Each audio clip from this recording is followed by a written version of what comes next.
What is going on, ladies and gentlemen? Welcome to the Gravity Podcast. I am one of your hosts, Chris. Thank you for choosing to tune in today.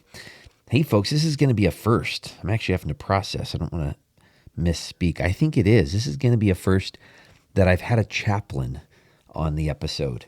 And I'm really excited for you to hear about his perspectives as we continue to have this conversation about how do you stay grounded in this world that's full of noise and chaos. You know, and there's times I go through seasons of peace. There's been a lot of times in my life that I go through a season of peace that it isn't noisy and it isn't full of chaos. And those are some great times. Absolutely love them. And because of life, because of the profession that I chose, both military and being a police officer, I've had a lot of times that are noisy and chaotic.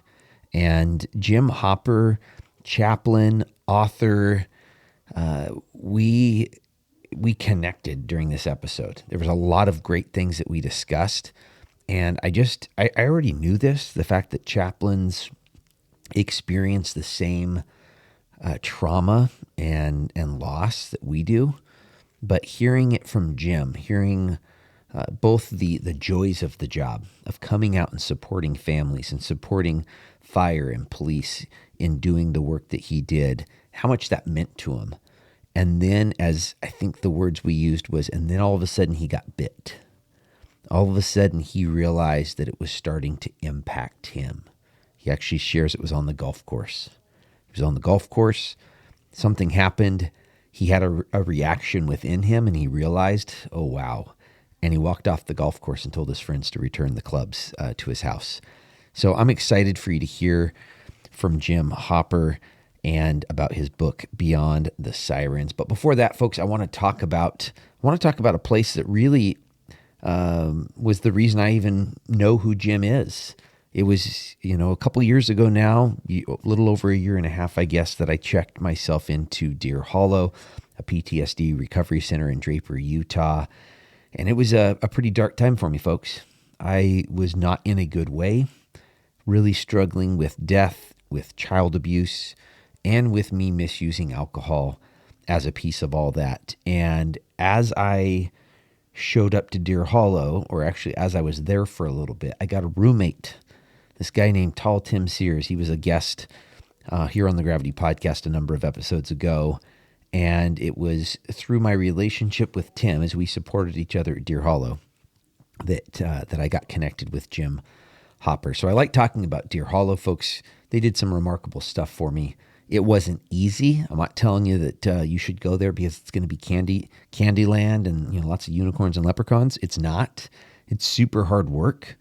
And the therapists there, what I appreciated so much about the therapist was they had good discernment on when to push me and when to step back and give me a little bit of space. And there were times they pushed me and I didn't like it, and it really helped. And there were times that I was struggling and they stepped back, gave me a little bit of space, and it really helped. And I will forever be grateful for the professionals at Deer Hollow because of that. So folks, I don't know whether it's for you, whether it's for a friend, but I want you to be aware of resources. Deer Hollow is a remarkable place that first responders and first responder family members can go to heal up their brains and bodies. So look down in the show notes. There's going to be a link to Deer Hollow down there. With that, folks, let's get into this interview with Jim Hopper. Jim Hopper, welcome to the Gravity Podcast. Well, thank you, Chris. I appreciate you connecting with me on this format. I don't love this format, Zoom. I would much rather you and me be sitting across a small coffee table together. And I don't know if this interview would be happening if that was my only opportunity because we're geographically separated a little bit. Not too much. Yeah, not too The much. other side of the state. Yep. It could be a drive. But I don't know how much my wife would put up with that when I'm trying to interview people every couple of weeks. You know what I'm saying? Eventually, my wife would look at me and go, "Honey." I get that. Yeah. Hey, Jim. For folks that don't know you, do you mind giving a brief introduction of who you are? Yeah, Jim Hopper, I have a wife, Judy. We've been married 56 years. I have a son that's 54 and he's getting ready to retire. I have a daughter who's 50 and she's in the process of taking classes so she can become an elementary school teacher. Oh, that's awesome. I have five grandkids. I'm involved in lot of golf communities and I still work with and train chaplains. Okay. And so chaplaincy, that's your connection to our first responder community. How long were you a chaplain for? I was a chaplain for approximately 11 years. Okay. And where did you serve in that capacity? I served at Fire District 1 in South Snohomish County. It's now North County or South County Fire, Okay. and that covers quite a large area. Yeah, is that so I used to work at Linwood Police Department. That's where I started. If I understand correctly, the Linwood Fire Department got absorbed into South County. Is that correct? Correct. And we worked with all the law enforcement agencies there too. So Linwood Police, Fire, Edmonds. There was about six or eight uh, law enforcement agencies, including State Patrol and sheriffs. Yeah. So out of all the things, I mean, you have a family. I'm sure you had a normal profession, for lack of a better term. What what inspired you or got you to all of a sudden start looking into being a chaplain for police and fire? Well, I've been on a board, elder board for my church for a number of years. And one of the persons that was on the board by the name of Dale Slack, he encouraged me at one time to take a look at it because of my past history. I'd had some things happen in my life. And because of one special event, that's why I looked into it. My Want me to go into that event? Yeah, please do. My son-in-law's brother had taken his own life, and Mm, I was there about 30 minutes after that happened.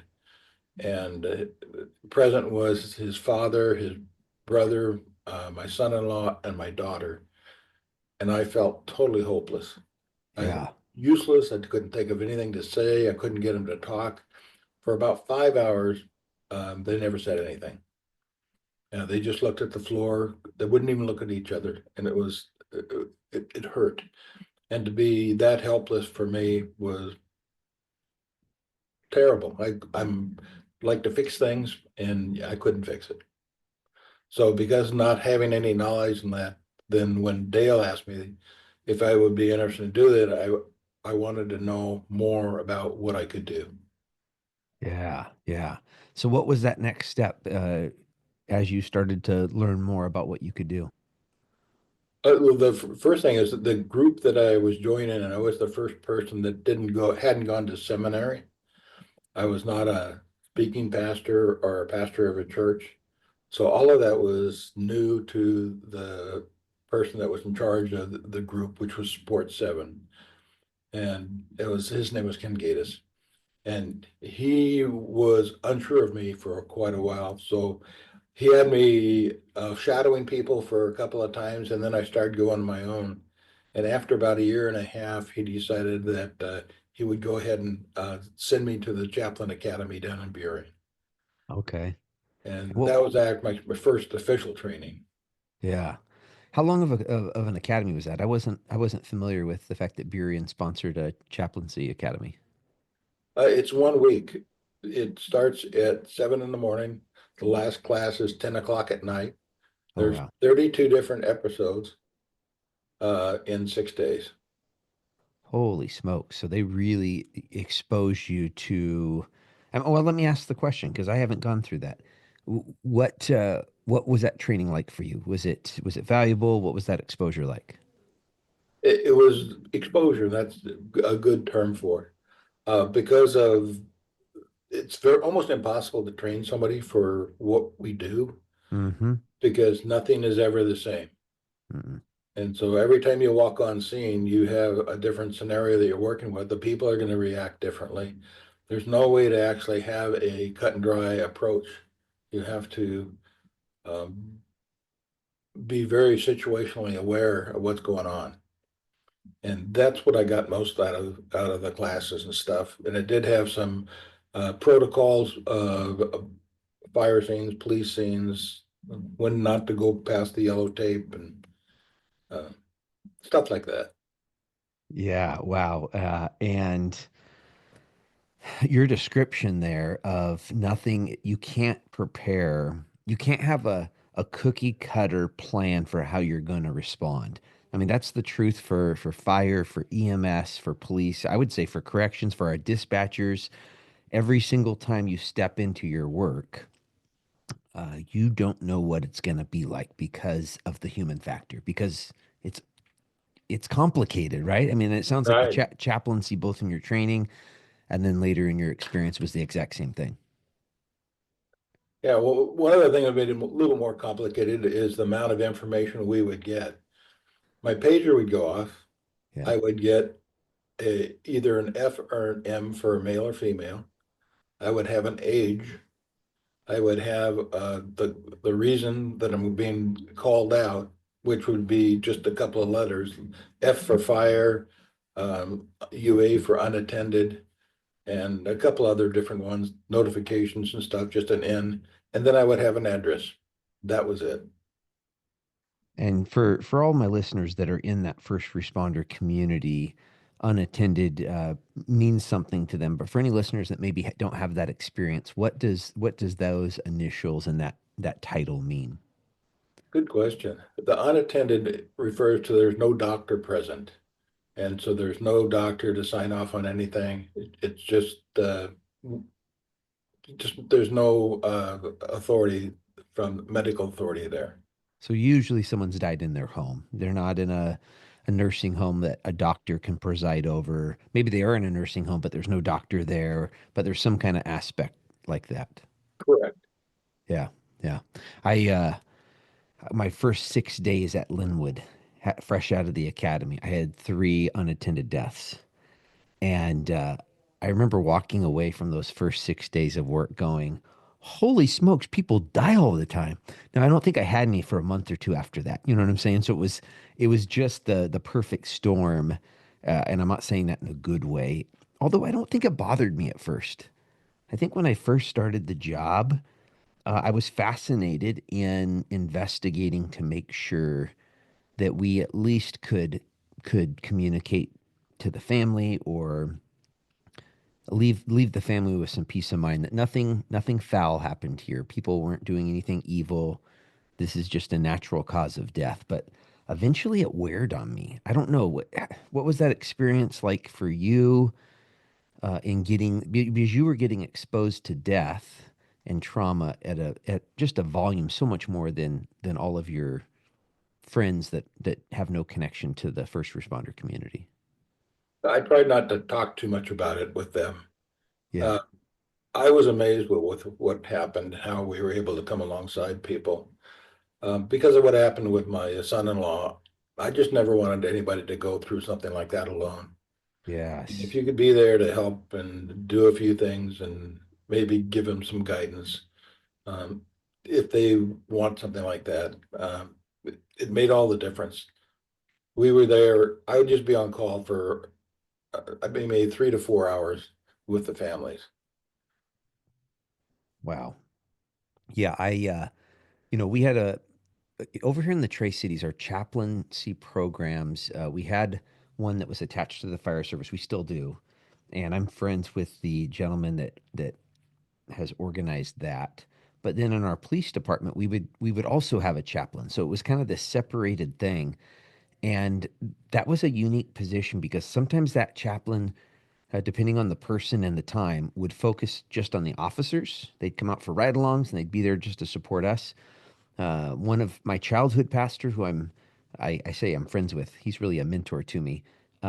He would do like you're describing. He would really come out for us, and although he was there for us, he didn't come out on a lot of ride-alongs. He really wanted to be that resource for us because when he stepped in, it allowed us to focus on the investigation, the work that we needed to do, and we knew that he had the family taken care of, that he was going to love on them and support them, start talking through them of next steps and resources. So I always felt this huge relief. His name was Phil. His name is Phil, Phil Paulson. And when he would show up on scene, I just felt this relief that this dynamic of the scene, the people that I want to love on, I want them to feel support. This is heartbreaking for them, but I didn't have to focus on that too anymore. I knew that he had it covered. Yeah, and I felt the same way. When I would arrive, I would hope that I could take the burden off the first responders because if they were involved in the emotions of the families and stuff, that would be really tough to carry around. Yeah, Really hard to leave. yeah, it is. In fact, one of my I know that you and I share a friend, and I'm only going to mention his name because he openly shares about his and Mike's shared experience together. And I'm wearing the hat today for Deer Hollow, but Tall Tim Sears, he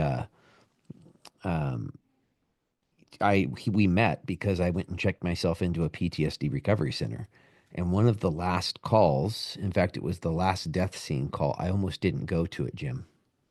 The I was supervising our school resource officers at the time.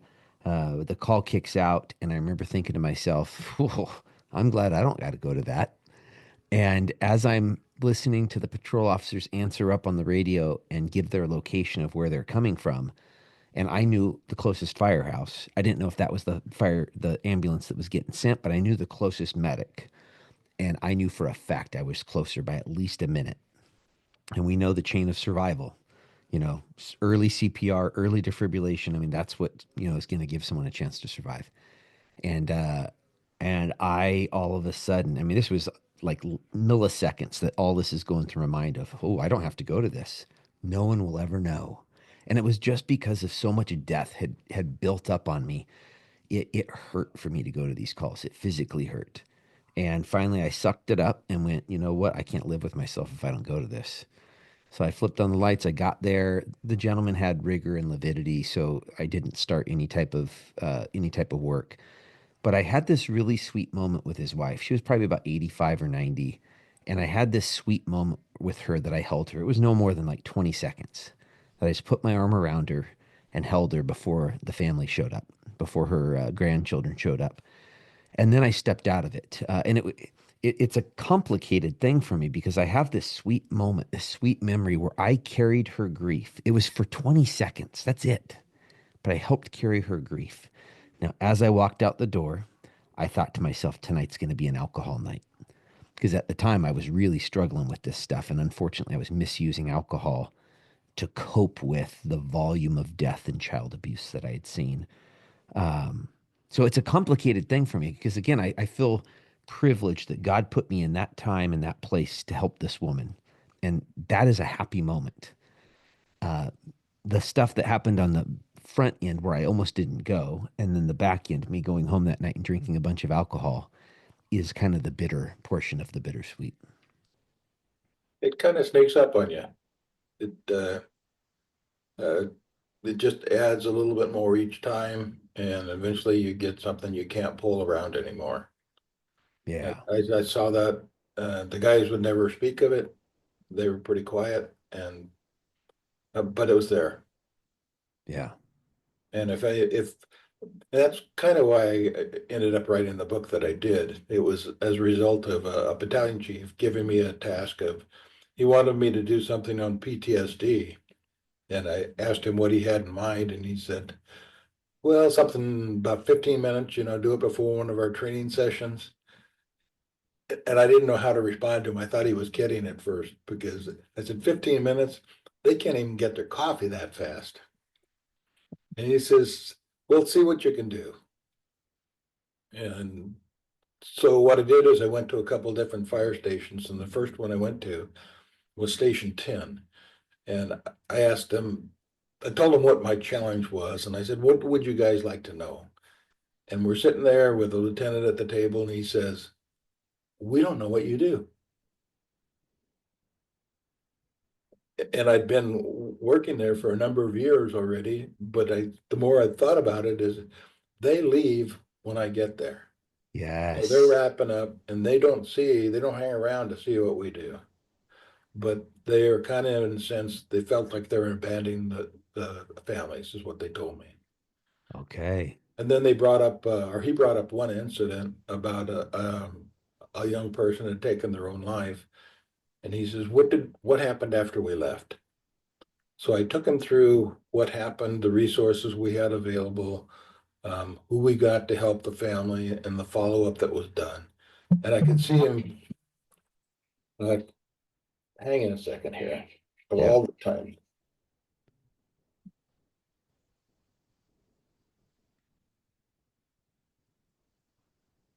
I thought I had it on silence. That's all right. Oh my gosh. Um, he he just didn't know what we did. And so as I talked to him through that, I could see him physically kind of relax and lean back in his chair. And then he was asking some other questions about a couple other calls, and the people that were in the day room. Usually, when I would go in as a chaplain, you would get the rookies to come out to talk to the chaplain quite often. But this time, everybody came over and sat down at the table, and they started throwing out different calls that had happened, and some of them had been a year previous. Oh, wow. So I knew that they were still dealing with that. And I was trying to figure out how do I get that information out so that they know that when they leave, that the people that are left behind, the families and stuff, are being well taken care of. That Yes. if they knew that they were being well taken care of, then it would be like a handoff. Yes. Yeah, it's just like I'm sitting there thinking about this from the perspective of firefighters and paramedics. And while I haven't done the job, I've been there with them as I watch them do their job. And when they get a patient to the hospital, they do a handoff. They brief the Yeah, doctors and the nurses of this is who the patient is, this is the medical condition we've treated, and this is how we've treated it. And then they know that we have this doctor, this medical team that's taking over. You have a transfer of care. I think that might be the title of it, transfer of care. yeah. And when it comes to the transfer of care of the surviving family, they aren't getting that piece usually, right? Because they're back at the station, maybe even on to the next call when you're still helping that family go to the next step. It's similar to the dispatchers.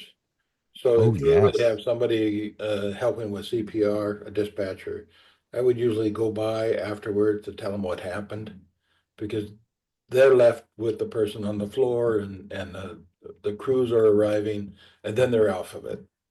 And they don't Yes. know anything else what's going on, but for a number of moments, they are very emotionally connected, those people. Yeah.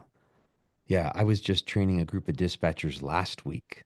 And it was either the last week or the week before as I was training a group. And they told me that they really appreciate it when fire or police reach out to them and let them know the end of the story. Because otherwise, it's almost like you have this event that's playing in your mind and it's unresolved. And that can be really hard.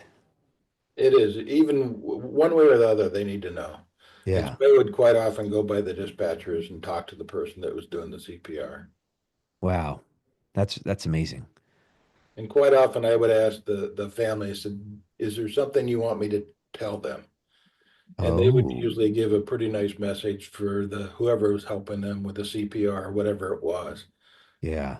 They would talk about the calmness and the voices and how much it meant to them. Yeah. I can relate to that. In 2010, I had a large anxiety attack that felt like a heart attack. I was 100% certain it was a heart attack. I was dying. I sat on the floor so that I wouldn't hit my head when I passed out. And my wife called 911.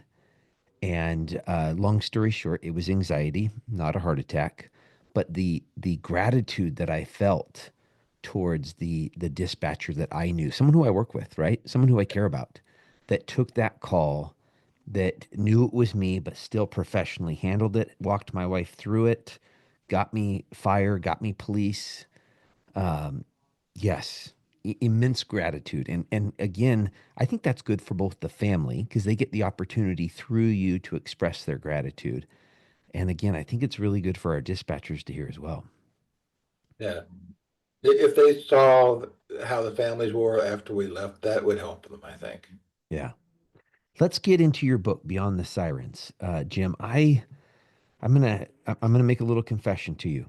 Okay. I've only read a chapter. I got it, I think Friday, maybe Friday or Saturday. I received it. And my plan this morning was to sit down and I had blocked off an hour and I was going to kind of skim through it and read chapters here and there. And I read chapter one and I decided this was not going to be a skim book. And I mean that as a compliment. The reason why it's not a skim book for me is the stories that you share. The story that you shared in chapter one, and then the insights that you share. I'm actually going to share one sentence that you share here, if that's okay. It's towards the end of the event. You said, "As I reflected, trusting in the gentle guidance of the Holy Spirit, a sense of peace surrounded me. It was like a reassurance that healing could start in the quiet moments between words." Wow. Can you maybe just share more about that? That really connected with my heart. I never knew what I was going to be doing on any given call. Um, I would try to pick up whatever information I could and look at the walls, look at the decor, the way they're dressed, how they responded, anything that I could get to a way of connect with them. So I never really knew. And so I had to rely on the Holy Spirit a lot. And I would get answers that I couldn't make this stuff up. Yeah. And on the chapter that you talked about, it was, I thought I was doing things right and I was trying to help them as best as I could. But on that chapter, the son came to me afterwards and told me that the thing that I had done to help the wife get close to her husband meant so much because of the history that they had had of always holding hands. Yes. And I never saw that coming. It's Yeah. just, it worked out that way. Yeah. I actually asked myself the question, would have I had the boldness to tell the doctor no? Like that question entered my mind and I don't have an answer for you. Hopefully, if I was leaning on the Holy Spirit's inspiration, hopefully I would have done exactly like you did. But I just sat there and thought, I'm kind of like this rule follower between my military service and being a cop. Oftentimes that's where my brain goes. But I loved that boldness. Is that normal for you, Jim? Just, I mean, again, a doctor said, get the family out of the room. We're working on this guy. And your response was no. Is that a normal personality type for you, I guess? It kind of surprised me when I said that as loud as I did. But one thing I found is that as a you've got your command authority. Yeah. The fire department has a command authority, Mm-hmm. and each one is delegates to three other people in the fire service. Yeah. So everything's all structured. Yeah. Chaplains aren't that way. I Yeah. don't think more than a couple of times anybody ever stopped me or would question what I was doing. They Yeah. pretty much let me do what I was doing. Yeah. And so I had a little bit more ability uh, because I didn't have the command of authority. I was it. Yes. Yeah. That makes sense. I think it totally makes sense. And I think it's necessary when it comes to caring for human beings.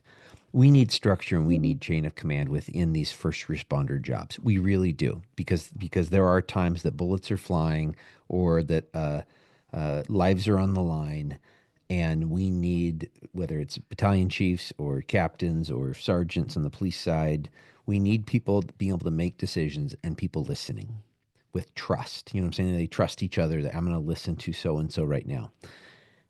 And when it comes to we're now taking care of the family in this moment of trauma, of loss, of crisis. I think crisis is the word I was going for.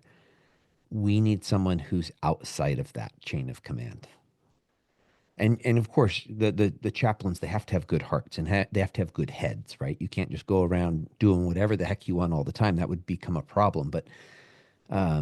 But we need someone outside of the chain of command to be looking at it through the lens that you were looking at it. What was best for everybody involved, and for the wife, for the husband, what was best in that moment, and them being able to hold hands, her being able to hold his hand, I was clearly the best thing.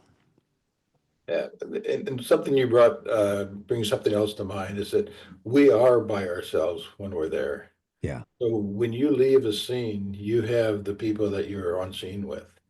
So as you go back, you can debrief, you can talk about how rough it is. A chaplain doesn't do that. We don't have anybody else to talk to. So Yeah. we kind of hang on to what we dealt with.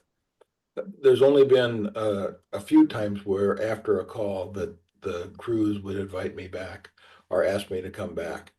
I would usually show up after the hard calls just to be there, Yeah. not necessarily there to rehash the event, but just be present. Yeah. But the times that they invited me or asked me to come back meant a lot. Yeah. And why do you think they asked you to come back in those times? Was it they kind of needed some support from you, or just kind of the brotherhood of your connection with them? What was it? I think it was both. Okay. Just being there, uh, just being present is a lot, means a lot.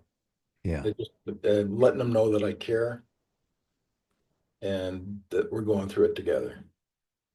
That's a big piece right there. I feel like the common experience. I know that as I experienced anxiety issues and had some pretty dark thoughts, it was the brothers and sisters of the job just letting me know, Chris, we got your back. When I checked myself into Deer Hollow, like I was in crisis mode, and I had one friend reach out and say, "Hey, let your wife know you're not going to have to worry about mowing the lawn. We're going to mow the lawn until you get back." And that's a super small task. I have kids. I could have conscripted someone to mow the lawn, and it felt good. It felt good knowing that I wasn't going to be physically present for a while, and that I had people that if my wife needed the support, they were going to step up and do whatever was necessary to support her. One of the first calls I was on that I got a thank you card from was a gal who lost her husband. They'd been married a lot of years. Yeah. And we were in the waiting the family room at Swedish Edmonds. And at one time, she had her head down and she was crying. And just all I did was say, "Can I ask you how you met your husband?" Mm, And her son was coming from Port Townsend, which is about an hour and a half drive, and it includes a 30-minute ferry ride. So that was well over 2 hours. yeah. I didn't say another word until he got there. She kept Wow. talking and telling me story after story about her husband. And the smile that was on her face when she would share those stories was just amazing. Yes. And after the whole thing was over, I got this real nice card from the son that says, "Thank you for spending the time with my mom." Yes. Wow.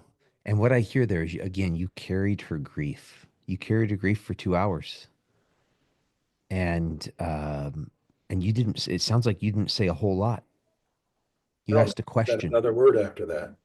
Man, you say that as one of your takeaways, if I remember correctly, here in chapter one. One of the takeaways that, or the insights that you talk about, is listening as an act of love. Do you feel like you were already a good listener before becoming a chaplain, or was this a skill that you really started to figure out how important it was once you started being a chaplain?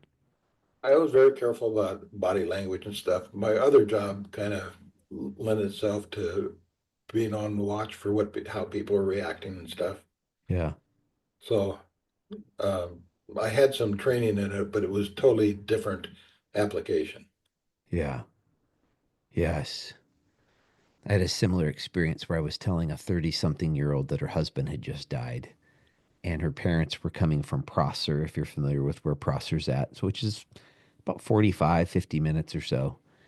And it was me and another officer that was there, and we started. I can't remember what we asked at first, but she starts telling a story, and at some point she's laughing in a very appropriate way because she's recalling these amazing memories of her husband, and they were funny memories, right? Yes, And I felt honored. It felt heavy. Again, I this stuff was really hard for me. And whether it was seeing the death or or being there to support others, I would do it. But then afterwards, I would just feel like I literally carried out some of the burden. I literally carried out some of the weight. Uh, but there was also, again, it's a bittersweet thing. That was the bitter part. But the sweet part was I genuinely believed I made it a little bit less horrible for 45 to 55 minutes. Yeah. Yeah. Tell me more about the book. Again, I don't want you to give away too many more. Well, maybe. I don't know. You have a lot of stories in here. If I remember correctly, each chapter is really meant to be a standalone chapter to where if someone wants to open it up and flip to a chapter, they can do that and they're not going to miss anything. They're going to get the full story in each chapter. Is that correct? Correct. You don't have to read it in order. Uh, they are emotional stories, and they're as accurate as I could remember. Yeah. So from my notes and stuff, these are true events. Yeah. How did you how did you piece it together? Again, you told me, I can't remember if it was a fire captain or battalion chief that asked you to do that training. How did you decide to put it in this format? Like what was it conversation and somebody said, "Hey, you should really write a book," or what led you to creating Beyond the Sirens? Well, I wanted to figure out a way to be able to communicate with the firefighters and first responders to give them a glimpse at what we do and what happens after they leave the scene. Yeah. The problem was is that it took me a few years to do it because I couldn't figure out how to get I and me out of the stories because I didn't want them to be about me. Yeah. And I know that it kind of has to be because it happened to me, but I didn't want to be the focal point. I Yeah. wanted the faith to be the focal point and how the things that would happen that would assist me. And I believe those were from the Holy Spirit. Yes. Yeah. So So, that took me a while to be able to start. And when I started it, I was not a writer. And I figured out I've written over 25 million words to get 50,000. oh And I would wow. write it and rewrite it. I'd send out a chapter to a couple of friends and they would tell me how good it was and I'd get it back and I would be dissatisfied with it and start over again. Wow. So really a labor of support from friends and inspiration from the Holy Spirit. I mean, that's what I'm hearing you say is you were really depending on the Holy Spirit to write it as you depended on him when you were in the moment on these scenes. Oh, absolutely. Wow. Did you eventually use an editor? Because I'm just saying, chapter one, I realize I'm only one chapter in, but it was really well written. I mean, it's just, I know how to write and it's a very smooth read. And I've read other first person books or books, from first responders that aren't smooth to read. It's kind of hard to get through them. So, did you eventually have an editor go through and clean it up, or was this just between you, your friends, and the Holy Spirit that made this finished product? Well, I had an editor look at it, but there was only a couple changes. They didn't, all they did was correct punctuation and stuff. Okay, I love it. Isn't that interesting how when we can feel grossly unqualified, and at the same time, if we're obedient to what we're being led to do, God is faithful. Exactly. Hmm. I, let me divulge what my other job was. And Please, I, please. so I was on a call one time and it was a grandparent that came up to me, a grandfather. And there was maybe 20 people, family members on scene. A young man had taken his own life. And I had made sure that I took the time to talk to every single one of them for Yeah, an extended period of time to talk to him. And I wanted to make sure that he took his own life, but don't let that decision define who he was. yeah, And you've got to separate that from the memories. The memories are still precious to have. And you should never lose those. And the fact that he made a poor decision this one time, don't let that affect all of the memories. yes. So I'd gone around for 4 or 5 hours with these. There probably 20 people there. And the Mm. grandfather comes up to me and he says, "You must have the worst job in the world. They could never pay me enough." And I said, "Well, I'm not paid." And he says, "Really?" And he says, "Well, then, are you a pastor of a church?" I said, "No." He says, "Are you a seminary student or a counselor?" And I said, "No." And he says, "Well, what is your main line of work?" I said, "I'm a real estate broker." And he just looked at me and came up and gave me a big hug.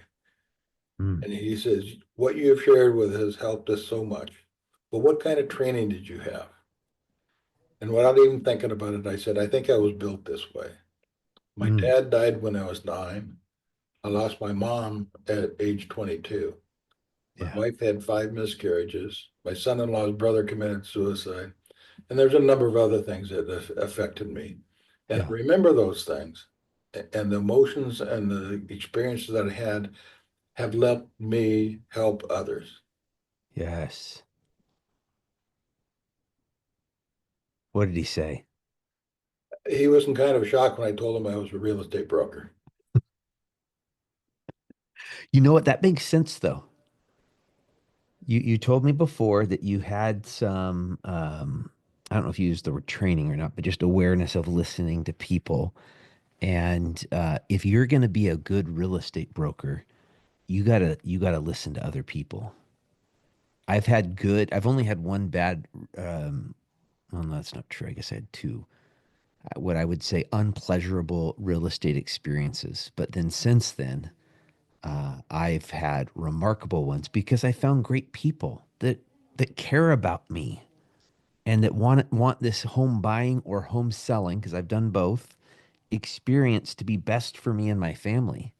If you don't mind, short story, and this is totally off topic of what we're talking about, but one of my real estate agents, his name's Joe.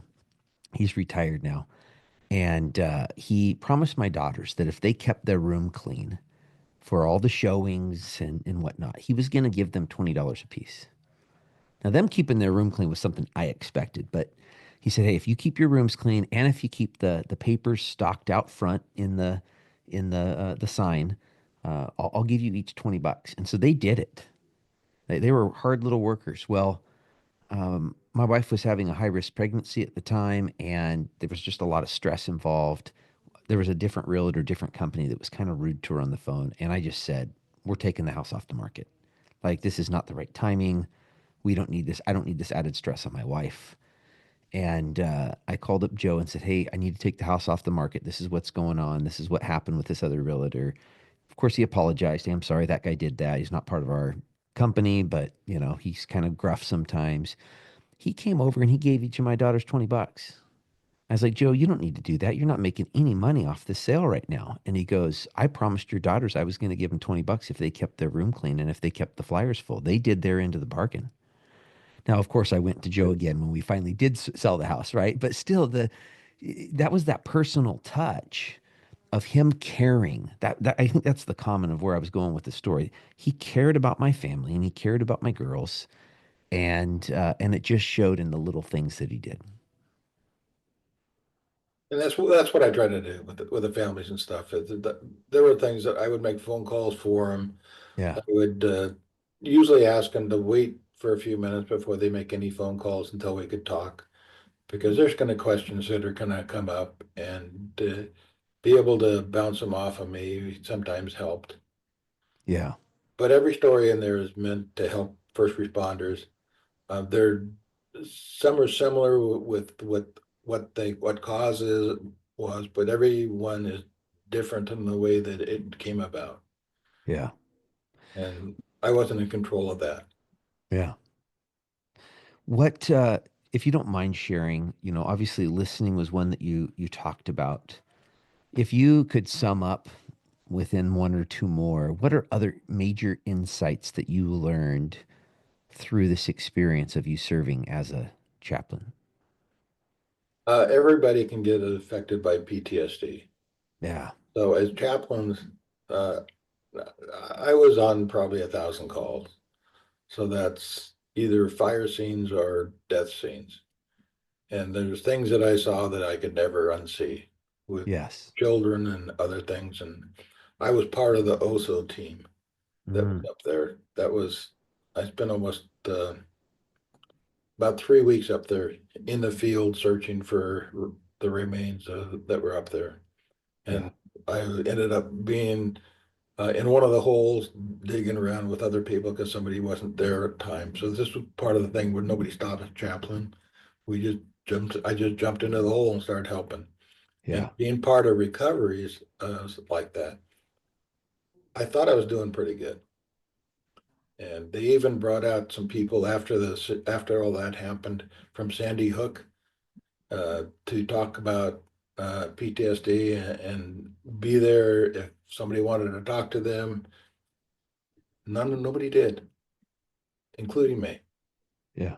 because I kind of felt like, well, I'm a chaplain. I'm not supposed to be affected by this stuff, right? Didn't work that way. Yeah. Then later that year, I was at a mass shooting at a high school, and it taught me a lot, Yeah. and it did affect me. And one of the last chapters in the book is on PTSD, and there's an image there of what PTSD looked like for me, and it's a little bunny rabbit that of a child that was recovered out of the mudslide. So there's the pictures in the book, but I won't go too much more into that part. But Yeah. Are you willing to go into what did you do once you realized that it was impacting you? What was some of the things you did to help yourself or allow others to help you? it took me a while to back off. I, I found out that the river that it happened on was the Skykomish, not Stillaguamish River, Okay. and that was one of my favorite fishing spots. I couldn't even drive that highway for 4 or 5 years. Yeah. Um, Part of the recovery was that they would have helicopters come in because everything had liquefied, it was all slush, and they would lure people in by helicopters, so they'd be hovering for a long period of time. So about a half a year after the event, I was on a golf course and a helicopter went over. I just told the friend I was with, said, take my cubs home, and I just walked off the course. Yeah. That's when I knew that I'd been bitten. Yeah. That's a good way of saying it. Been bitten. Yeah. Because it's a surprise like that for a lot of us. We think we're fine. I'm fine. I was in charge of our peer support team. I'm fine. I know all this stuff. I teach people. And then all of a sudden, I realized I'd been bitten. All of a sudden, I realized I'm not fine. I'm smiling because of the words you're using. The title to that chapter is I'm fine. Really, I'm fine. Yeah. I skimmed through the chapter headings and I saw that one because our mutual friend Tim, that was one that he would talk about a lot. Is That's a dangerous word when we hear people say I'm fine. One that hey maybe they are fine and maybe they're not. So that's one for us to pull the thread. That's one for us to start pulling that thread of what does fine actually mean? Are they actually fine, or is that just the programmed response for I really don't want to talk about it? Yeah, so we don't want to talk about it. Yeah, So what helped me was I went to the reunion of the memorial for the fifth year. And there's people that I saw there that were family members that had lost catastrophic loss, yeah, entire families. And I watched one person laugh. And he was talking to somebody else, and he was smiling and laughing and hugging. And a couple others were doing the same thing. I was still back 5 years earlier watching all the grief. I'd yeah. never seen any of the recovery. And I came away from that one day on the fifth reunion with the hope that they have moved on. I hadn't. Mm. And understanding that people are able to heal and move on like that, that helped tremendously. Jim, I don't know if you realize this, but the connection that I just heard to the beginning of our conversation of knowing the rest of the story and the impact that that can have on us. You've helped fire and probably police and dispatch, you said, know the rest of the story, and that has helped them. And now you're sharing that going to that 5 year reunion at OSO and being able to see the healing that's taken place, kind of to see the rest of the story. how that helped you as well. Yes, very Wow. much so. I wanted to point that out just because I sit there and think there's a huge lesson for us to learn there as we deal with trauma and as we deal with loss is the fact that there is the rest of the story. I don't know if you know this, but I lost my oldest daughter this last July in a traffic accident, and it has been excruciating. And there's a rest of the story. The stories that I got to hear about my baby, we allowed friends and family to post on a website to tell us uh, their Danny stories. That was her name, Danielle, Danny, and I got to hear stories that I probably never would have heard of my girl. I knew she was amazing. I knew that she loved other humans just in a big way because I felt it from her, the way she loved me. And getting to hear these stories from her college years to her young adult years, from all these friends, in some cases strangers to me, just put an enormous smile on my face. Just knowing, wow, she impacted so many people's lives, and it makes the tough stuff for me in reference to her death not as tough. That's great to hear. Yeah, I when I lost my dad at such a young age, any story that I ever heard after that was like gold. It was such a huge treasure.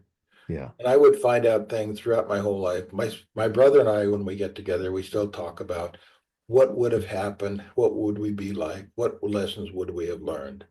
yeah. And that's still on our way. But every once in a while, something comes up and we see something that he had done and we hear about the story and it's gold.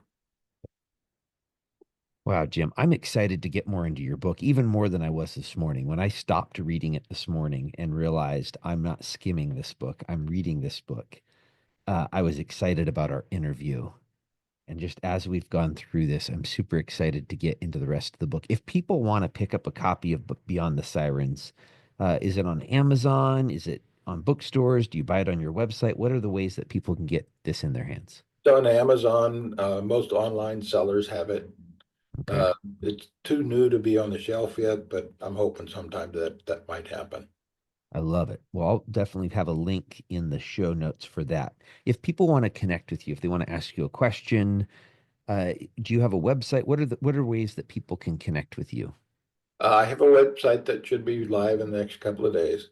It's beyondthesirens.com. And that will be, I'll cut it loose in just a day or two.